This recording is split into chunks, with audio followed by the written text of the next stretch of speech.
Julle sal nou nie glo nie, maar die son skyn. Ek dink ons het so pas ons 3 minute van sonskyn vir die dag gehad. Hey, daar kom die son weer mooi uit.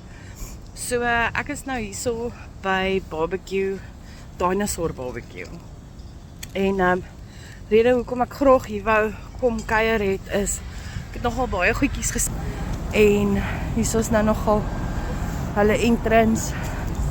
En dit is baie cool. Ek weet nie of dit opgekom het op my Facebook dat van al die bikes en die goeders nie, maar ja, baie oulike plekke hierso. En hulle het nogal baie te sê gehad oor hierdie plek. Ek gaan nou binne toe gaan, maar ek weet nie of ek hulle 'n video mag neem nie. Maar ek sal definitief hulle vra en as ek kan, gaan ek julle update daaroor. So, miskien eet ek dalk soos hierdie dinosaurs of miskien drink ek dalk ietsie soos daai dinosaur. En moenie worry nie, ek sal nie soos daai dinosaur eindig op die verhoog met 'n gitaar nie.